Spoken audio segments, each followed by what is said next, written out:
رسول اللہ الصلاة والسلام علیک یا نبی اللہ الصلاة والسلام علیک یا نور من نور اللہ صلی اللہ تعالی علیہ وسلم اجمعین۔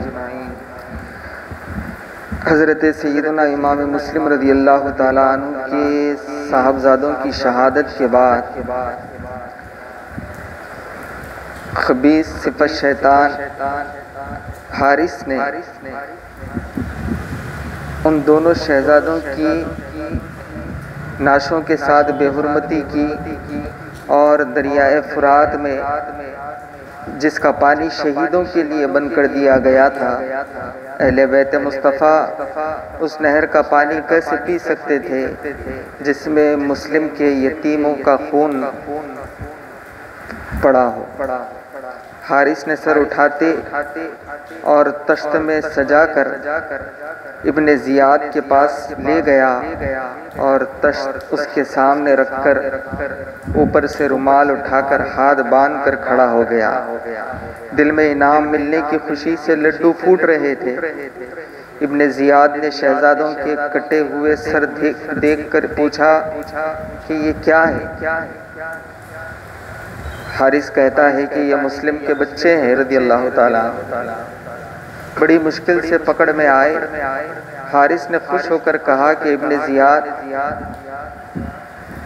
زیاد نے غصے میں کانپتے ہوئے کہا کہ تمہیں کس نے کہا تھا کہ بچوں کے سر کو کاٹ کر پیش کیا جائے؟ احمق، تجھے بچوں کو زندہ لانے کے لیے کہا گیا تھا، نہ کہ ان کے سر مانگے گئے۔ حارث کانپنے لگتا ہے۔ کانپتے کانپتے کہاں غلطی ہو گئی جناب کی رٹ دہراتا ہے، معافی تلافی کی بات کرتا ہے۔ ابن زیاد غصے میں تمتما اٹھا اور یہ غلطی معاف نہیں ہو سکتی، جلاد لے جاؤ اسے چوراہے میں گاڑ کر اس پر خون خوار کتے چھوڑ دو اور اس کی یہی سزا ہے۔ ابن زیاد کے بچوں کو شہادت کا غم نہیں تھا، اسے یزید کی طلبی کا ڈر تھا۔ جو کچھ بھی تھا یہ قدرت کا انتقام تھا، فطرت خاموش کا انتقام، مظلوم بچوں کی معصوم روحوں کا انتقام۔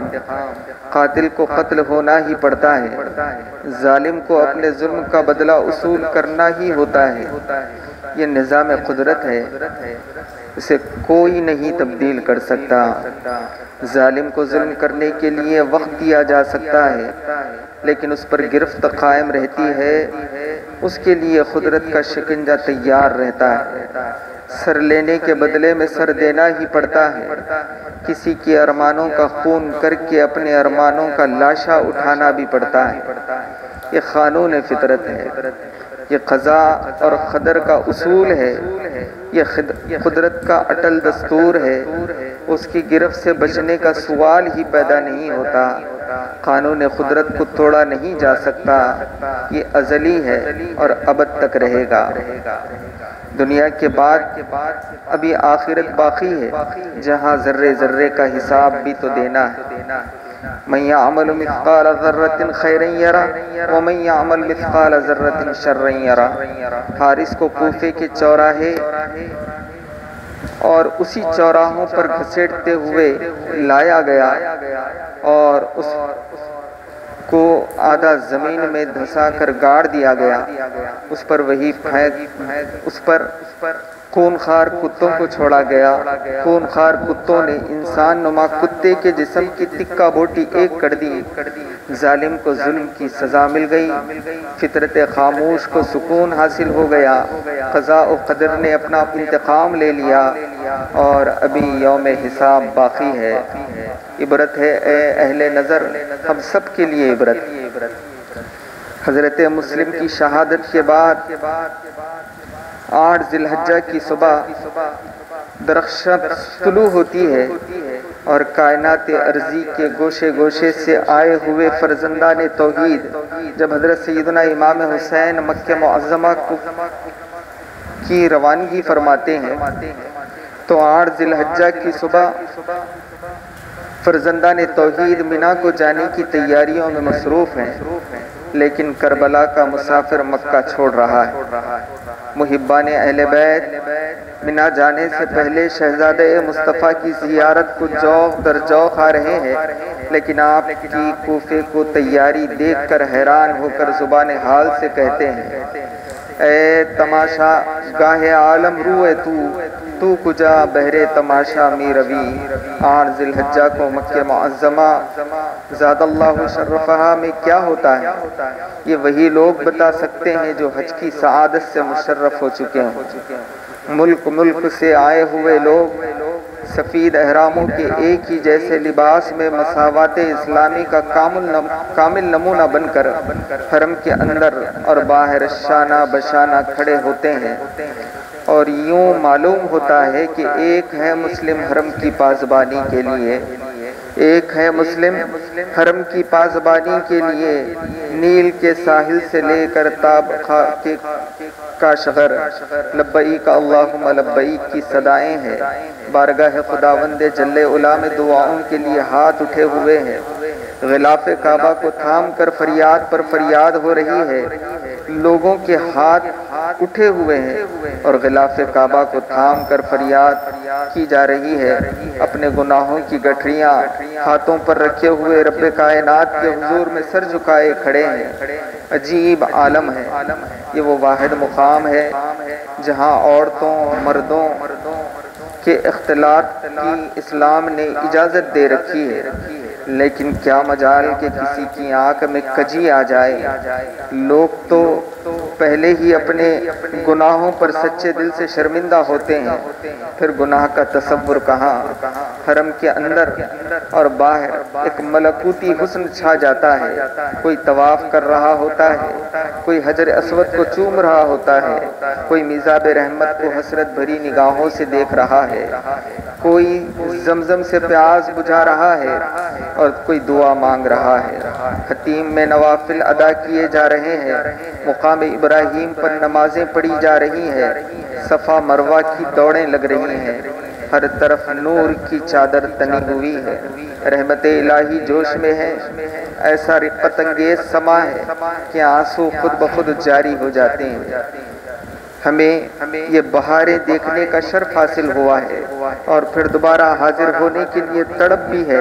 خداوند تعالی ہر مسلمان کو حج بیت اللہ اور مدینہ طیبہ شریف کی حاضری کی سعادت نصیب فرمائیں۔ حج کا میلہ لگا ہوا تھا، لوگ دور دور سے مکہ معظمہ آ رہے تھے، لیکن پاپی آدھا 25 حج کرنے والا امام حسین رضی اللہ تعالیٰ عنہ آج نفلی حج کو چھوڑ کر مکہ معظمہ سے باہر جا رہے ہیں، عظیم ترین مقصد کے لیے۔ حج سے بڑا مقصد، تبھی تو اس مقصد پر حج کو قربان کیا جا رہا ہے۔ ظاہر ہے کہ حالات سے بھی آپ پوری طرح واقف ہیں اور باطن کے پردے بھی آپ کے سامنے اٹھے ہوئے تھے۔ آپ کے سامنے یزید وقت کا سیلاب تھا جسے روکنا بے حد ضروری تھا، اور اس سیلاب کو صرف جوانان اہل بیت کی لاشوں کے ٹکڑوں کو باندھ کر ہی، اس کا بند باندھ کر ہی روکا جا سکتا تھا۔ حرم میں خون گرانا حرام ہے۔ امام چاہتے تھے کہ حرم محترم کا احترام قائم رہے اور میرے ہوتے ہوئے یہاں خون ریزی نہ ہونے پائے۔ شہزادہ کونین کا مقصد تھا کہ حرم کا تحفظ حرم سے دور جا کر کیا جائے۔ آپ کو معلوم تھا کہ حرم میں ایک شخص کو مینڈے کی طرح ذبح کیا جائے گا، اور آپ حرم کی حرمت کو بچانا چاہتے تھے۔ آپ حرم کی زمین کو چھوڑ دینا چاہتے تھے۔ آپ کے دادا حضرت اسماعیل نے حرم کی بنیادوں کو استوار کیا، آپ ان بنیادوں کو مضبوط کرنا چاہتے تھے۔ غریب و سادہ اور رنگین ہے داستان حرم، نہایت اس کی حسین، ابتدا تھے اسماعیل۔ کوفیوں نے کہا تھا کہ ہمارا کوئی امام نہیں، ہم بے امام ہیں، ہماری دستگیری کیجیے۔ ہم یزید کو اپنا امیر امام تسلیم نہیں کرتے، ہمیں سہارا دیں۔ جگر گوشہ رسول تھا، علی کا جگر پارا تھا، فاطمہ کا دلارا تھا، کیسے سہارا نہ دیتا، کیوں فریاد رسی نہ کرتا۔ آیا تھا یہ خیال بھی دل میں آیا تھا کہ 2 دن اور رک کر نفل حج ادا کر لوں، لیکن نانا کی آواز کانوں میں رس گھول رہی تھی۔ حسین اٹھو، نفلی حج کی فکر نہ کرو، تمہیں حج اکبری ادا کرنا ہے۔ لوگ 10 ذی الحجہ کو مینا میں بکروں مینڈھوں کو قربان کر کے تمہارے دادا حضرت اسماعیل کی یاد کو تازہ کریں گے، لیکن تم اس محرم کو اپنے بیٹوں کی محرم میں اپنے بیٹوں کی قربانیاں پیش کرو گے اور اپنے بھائیوں کی قربانیاں دو گے، اپنے بھتیجوں کی قربانیاں دو گے، اور پھر تم خود بھی قربان ہو کر تکمیل عظیم کرو گے۔ حسین، تمہارے دلوں تمہارے دادا حضرت سیدنا اسماعیل کی قربانی کا یہ اثر ہے کہ اب تک لوگ کروڑوں جانوروں کو قربان کر چکے ہیں، اور یہ سلسلہ تا قیام قیامت جاری رہے گا۔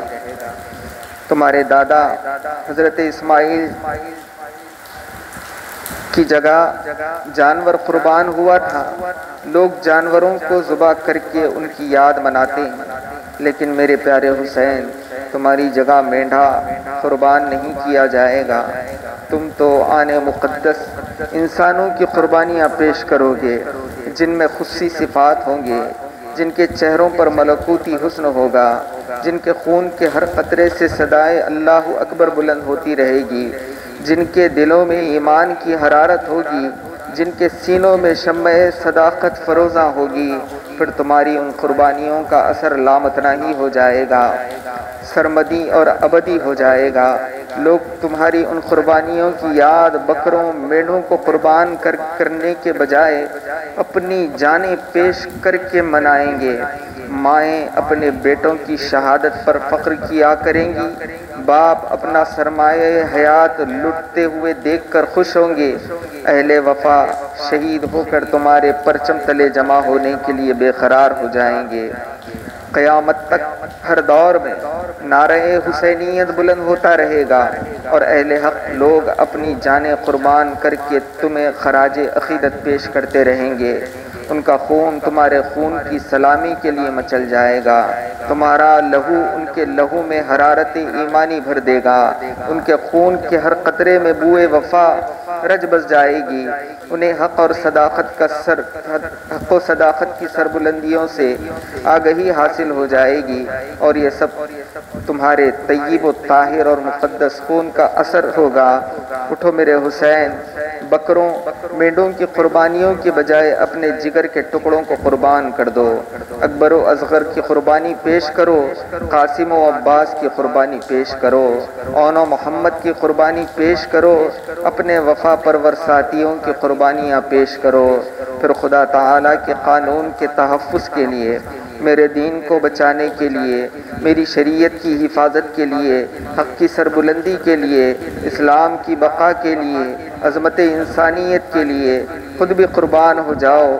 پرستاران توحید آج یہاں سفید احراموں کے کفن باندھ کر بارگاہ یزدی میں حاضر ہو کر ندامت کے آنسو پیش کر رہے ہیں، یہ حجاج، لیکن میرے مظلوم شہید، تم 10 محرم کو سرخ احرام باندھ کر خدا تعالیٰ کی کبریائی اور عظمت کا اعلان کرو گے، بجائے آنسوؤں کی برسات کے اپنے خون مقدس کا ہر قطرہ پیش کرو گے۔ لوگ یہاں زمزم سے اپنی پیاس بجھاتے ہیں، کربلا میں تم 3 دن کی پیاس برداشت کر کے نانا کے ہاتھوں کوثر و سلسبیل کے جام نوش کرو گے۔ میرے حسین اٹھو، لوگ میرا دین تبدیل کر دینا چاہتے ہیں۔ اگر آج تم حق و باطل میں امتیاز پیش نہ کیا تو لوگ قیامت تک حق و باطل میں تمیز نہیں کر سکیں گے۔ دنیا والے گمان کر لیں گے کہ ہر امیر کی اطاعت واجب ہے، خواہ وہ زانی اور بدکار کیوں نہ ہو۔ میرے بیٹے، دنیا کو بتلاؤ کہ اولی الامر منکم کی نشاندہی کرو کہ وہ کون امیر ہے جس کی اطاعت خدا اور اس کے رسول کی اطاعت۔ دنیا والے اس ظن میں بھی مبتلا نہ ہو جائیں کہ جب محمد کے نواسے صلی اللہ علیہ وسلم، جب محمد کے نواسے نے گمراہی اور بے دینی کی حکومت کو تسلیم کر لیا تو ہم کیوں نہ کریں؟ حسین، یزید کی بیعت کو قبول کرنے کا مطلب یہ ہوگا کہ تم نے نانا کی حرمت کو فروخت کر دیا، رسالت کے مقصد کو قتل کر دیا۔ اٹھو میرے حسین، نانا کی حرمت اور مقصد رسالت کے تحفظ کے لیے اٹھو، یزیدی قوتوں سے ٹکرا جاؤ، اس کی حکومت کو غیر اسلامی قرار دے کر اس کی امیدوں پر پانی پھیر دو۔ تمہاری شہادت یزیدیت کے منہ پر تماچا ہوگی، فسق و فجور، ضلالت و گمراہی کی موت ہوگی۔ میرے دین کی حدوں کو اپنے سرخ خون کی لکیر کھینچ کر اس قدر نمایاں کر دو کہ کم نظر لوگ بھی آسانی کے ساتھ حق و باطل میں تمیز کر سکیں۔ یہ کام تم ہی کر سکتے ہو۔ یزید اپنے مکروہ اور ناپاک ہاتھوں میں تمہارے مقدس ہاتھ لینا چاہتا ہے۔ اسے بتا دو کہ حسین سر تو کٹا سکتا ہے لیکن تیرے پلید ہاتھوں میں ہاتھ دے کر نانا کی حرمت کو فروخت نہیں کر سکتا۔ اٹھو میرے حسین، اپنے سفر کا آغاز کرو۔ احکام سفر اس شہنشاہ کی طرف سے صادر ہو چکے ہیں جس کا ہر حکم خداوندی ہے۔ پھر دوسروں کے مشوروں پر کس طرح عمل کیا جا سکتا تھا؟ آج عقل عیار حسین کی شہادت میں نقائص تلاش کرتی ہے اور سبط پیمبر کے اس پر مقصد اور عظیم سفر میں خامیاں نکالتی ہے۔ نواسۂ رسول کو مشورے دیتی ہے کہ انہیں ایسے نہیں کرنا چاہیے تھا، انہیں ایسا کرنا چاہیے تھا۔ معاذ اللہ، ہم پوچھتے ہیں کہ اگر امام حسین مکے کو نہ چھوڑتے تو کیا یزید انہیں چین و آرام کی زندگی کرنے کی اجازت دیتا؟ جبکہ تاریخ شاہد ہے کہ قتل امام کے بعد بھی، شہادت امام کے بعد بھی یزید نے وحشت و بربریت کی انتہا کر دی۔ امام عالی مقام بالکل تیار کھڑے ہیں۔ محبان کرام، آپ کے جتنے بھی محبان ہیں جوق در جوق چلے آ رہے ہیں۔ سبھی لوگ انتہائی بے بسی کے عالم میں شہزادے کونین کی طرف دیکھ رہے ہیں۔ آنکھوں سے اشک جاری ہے اور دل حسرت و یاس میں ڈوبے ہوئے ہیں۔ دلوں کی دنیا بھی عجیب ہے۔ کسی سے گہرا ربط اور تعلق ہو تو اس کے متعلق یہ سب کچھ بتا دیتا ہے۔ اہل محبت کے دل شہادت دے رہے تھے کہ شہزادہ بطول نواسۂ رسول کی آخری زیارت ہے، اور متعدد حضرات دل کی یہ بات زبان پر بھی لے آئے اور یوں فریاد کیے کہ سب نے عرش کے شہزادے حیدر نہ جا، اے حسین ابن علی سبت پیمبر نہ جا۔ صدمے پہنچے ہیں وہاں حیدر کو، حسن کو، کیا کیا جانا کوفے کا تو ہرگز نہیں بہتر نہ جا۔ روتے انور ہے تیرا آئینہ، اندھے ہیں وہ لیکن اندھوں میں یہ آئینہ سکندر نہ جا۔ سنگ باراں سے بچا جام بلوری اپنا، ایسے لوگوں میں جو پتھر سے ہیں بدتر نہ جا۔ گلے شاداب نبی اپنے چمن سے نہ نکلی، نازنی پھول ہے تو کانٹوں کے اندر نہ جا۔ اسی طرح حضرت ابو سعید خدری رضی اللہ تعالیٰ عنہ نے بھی آپ سے گزارش کی کہ آپ تشریف نہ لے جائیں، اور بھی صحابہ رضوان اللہ تعالیٰ علیہم اجمعین، حضرت عمر بن عبد الرحمن، حضرت عبداللہ ابن عباس نے رو رو کر فریاد کی کہ شہزادہ رسول ابھی آپ نہ جائیں، کچھ دن مزید انتظار فرمائیں۔ مجھے اطلاع ملی ہے کہ اب کوفے کا گورنر نعمان بن بشیر نہیں بلکہ یزید ہے، اور ابن زیاد کو وہاں بھیج دیا ہے، وہ بڑا شقی اور بدبخت ہے، آپ چند روز تأمل فرمائیں۔ امام نے فرمایا کہ میں جانتا ہوں کہ آپ میرے سچے ہمدرد ہیں، آپ کی ہر بات دل کی گہرائیوں سے نکلتی معلوم ہوتی ہے۔ میں آپ کی نصیحت اور شفقت کا شکر گزار ہوں، لیکن میں تو عزم صمیم کر چکا ہوں کہ کس طرح رک سکتا ہوں۔ حسین کا مصمم ارادہ کس طرح تبدیل ہو سکتا تھا؟ حضرت عبداللہ ابن عباس نے یہ غیر متزلزل کلمات سنے تو رو کر عرض کیا کہ اے شہزادہ رسول، اگر آپ کا جانا اتنا ہی ضروری ہے تو بچوں کو ساتھ نہ لے جائیں، اہل بیت کرام کو تو مکہ معظمہ میں چھوڑ جائیں، اور آپ نے منظور نہ فرمایا۔ کیسے منظور فرماتے؟ ان سب کا جانا تو اتنا ہی ضروری تھا جس قدر آپ کا جانا۔ آپ نے اپنے سچے بھائی خواہوں اور سچے ہمدردوں سے فریاد سے فرمایا کہ میں آپ سب کا شکر گزار ہوں، مگر میرا اب رک جانا امر محال ہے۔ مشیت خداوندی یہی ہے کہ میں مکہ معظمہ کو چھوڑ دوں، مجھے جانے دیا جائے، مجھے میرا فرض پکار رہا ہے۔ اے میرے غم گسارو، مہربانو، مجھ کو جانے دو، مجھے نانا کے دین کی ڈوبتی کشتی بچانے دو۔ کسی کے روکنے سے ابن حیدر رک نہیں سکتا، یہ سرکٹ سکتا ہے باطل کے آگے جھک نہیں سکتا۔ مجھے نانا کے حکم خاص کی تعمیل کرنے دو، بنا کے فرض کی جا کر مجھے تکمیل کرنے دو۔ یہ دنیا کچھ نہیں، ایک صورت موہوم ہے سب کچھ، مجھے تم کیا بتاتے ہو، مجھے معلوم ہے سب کچھ۔ آپ کے ارشادات عالیہ سن کر لوگ پھوٹ پھوٹ کر رونے لگے۔ صدائے الفراق الفراق کی آوازیں آ رہی تھیں، اور محبان اہل بیت کی آنکھوں کے آگے اندھیرا چھا گیا۔ صدائے سروش آئی، اے مکے والو، اے دور دراز سے آنے والے حاجیوں، اندھیرا چھا گیا۔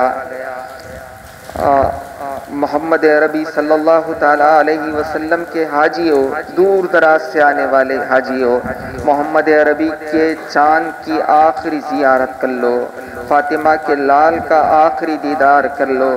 آج کے بعد اس پیکر نور اور شبیہ مصطفیٰ صلی اللہ علیہ وسلم کو نہیں دیکھ پاؤ گے۔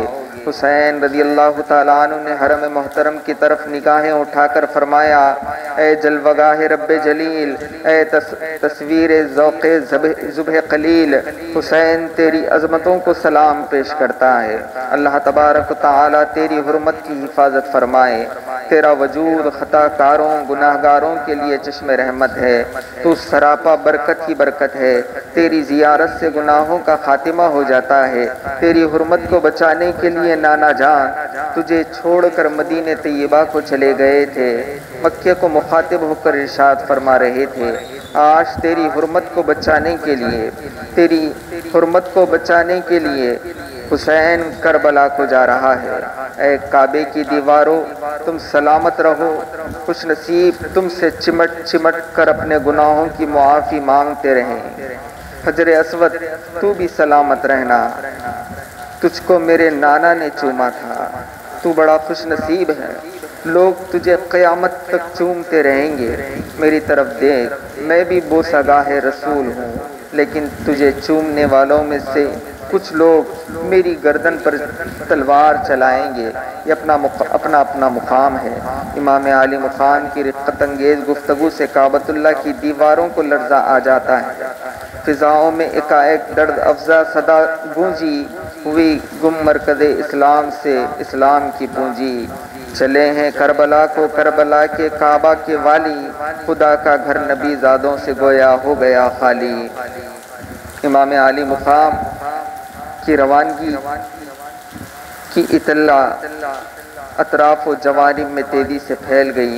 حضرت محمد بن حنفیہ کو جب اطلاع ملی تو آپ اس وقت وضو فرما رہے تھے، فرط غم سے بےتاب ہو کر رونے لگے۔ وضو کرنا بھی یاد نہ رہا، اس قدر روئے کہ وہ وضو کا تشت آپ کے آنسوؤں سے بھر گیا۔ آپ روتے رہے، آنکھیں وضو کرتی رہی۔ اسی دوران مدینہ طیبہ سے ایک قافلہ آیا، قافلے کے ساتھ 2 بچے تھے۔ مکہ معظمہ پہنچ کر وہ قافلے سے الگ ہو گئے، سیدھے امام علی مقام کی خدمت میں حاضر ہوئے۔ یہ بچے سیدہ زینب صلاۃ اللہ علیہا کے جگر ٹکڑے تھے، جن کا نام حضرت عون حضرت محمد تھے۔ مامو جان کے حضور میں حاضر ہو کر ادب سے سلام عرض کیا۔ امام علی مقام نے انتہائی شفقت و محبت فرماتے ہوئے بھانجوں کو سینے سے لگایا، آنے کا سبب پوچھا۔ بچوں نے عرض کیا، آپ کے نام بابا کا خط لے کر آیا ہوں، اور ادب سے خط کو پیش کیا۔ آپ نے خط کھولتے ہوئے پوچھا کہ صغرا کیسی ہے، ہماری بیٹی صغرا کیسی ہے؟ اور حضرت عون نے بتایا کہ جناب اب بیماری سے تو بالکل صحت یاب ہو چکی ہے، لیکن آپ کو اس شدت سے یاد کرتی ہے کہ بیان نہیں کیا جا سکتا۔ دن رات آپ ہی کی گفتگو کرتی رہتی ہے، کبھی بھائی علی اکبر کی باتیں، کبھی ننھے علی اصغر کی باتیں، کبھی اپنی ماں کی باتیں، کبھی اپنی پھوپھی کی باتیں، آپ کا ذکر تو بار بار کرتی رہتی ہیں۔ ہم جب مکہ معظمہ کو آنے لگے تو ہمارے گلے لگ کر روتی رہیں، آپ کو بہت بہت سلام فرماتی ہیں، کہہ رہی تھی کہ ہمارا سلام بھول نہ جانا، علی اکبر کے نام بھی پیغام دیا اور وعدہ کدھر گیا کہ مجھے لینے آئیں گے، زہرا کی قبر سے ملاقات ہوگی، آپ کے نام روز روز پیغام بھیجتی رہتی ہیں۔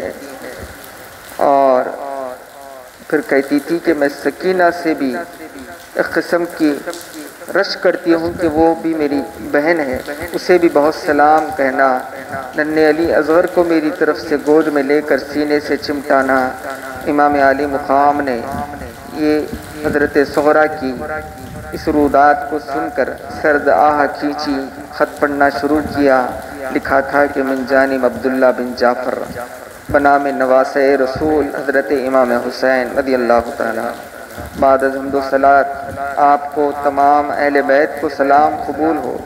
معروض ہوں کہ مجھے اطلاع ملی ہے کہ آپ نے کوفہ جانے کی مکمل تیاری کر لی ہے۔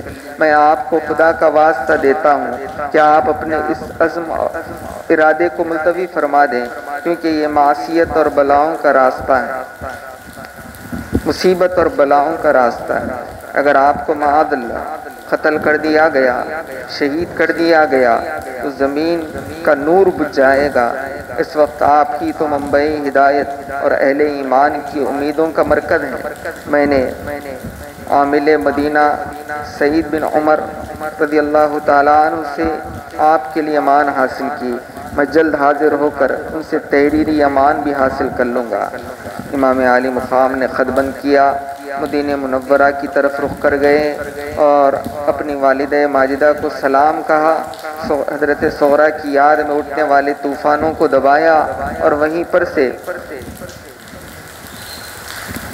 قبرستان جنت المعلی کی طرف منہ کر کے بابا عبد المطلب کو سلام کیا، ابو طالب کو سلام کیا، اور اسی طرح مخلوق کائنات ملکہ فردوس بنی محبوب خدا طیبہ طاہرہ مقدسہ معظمہ محترمہ مکرمہ سیدہ خدیجۃ الکبریٰ سلام اللہ علیہا کے حضور میں الوداعی سلام عرض کرنے کے بعد امام عالی مقام دوبارہ سفر کا آغاز فرما دیتے ہیں۔ وما علینا الا البلاغ، سبحان ربک رب العزۃ عما یصفون وسلام علی المرسلین والحمد للہ رب العالمین۔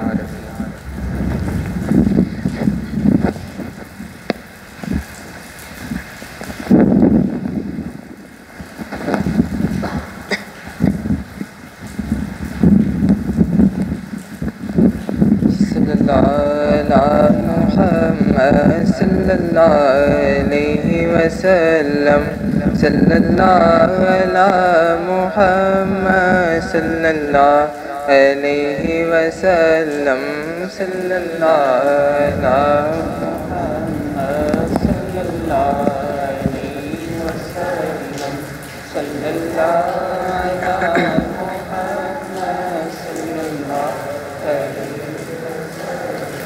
سلطان کربلا کو ہمارا سلام ہو، جانان مصطفیٰ کو ہمارا سلام ہو، سلطان کربلا کو ہمارا سلام ہو، جانان مصطفیٰ کو ہمارا سلام ہو۔ عباس نامدار ہے زخموں چور چور عباس نامدار ہے زخموں سے چور چور اس پہ کرے رضا کو ہمارا سلام ہو سلطان کربلا کو ہمارا سلام ہو جانان مصطفیٰ کو ہمارا سلام ہو آئی بھتیجے بھانجے سب ہو گئے نثار بھائی بھتیجے بھانجے سب ہو گئے نثار ہر لال بے بہا کو ہمارا سلام ہو سلطان کربلا کو ہمارا سلام ہو جانان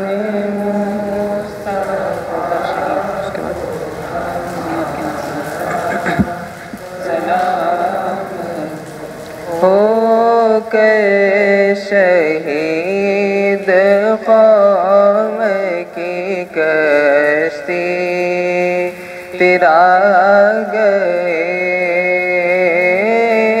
ہو کر شہید قوم کی کشتی تیرا گئے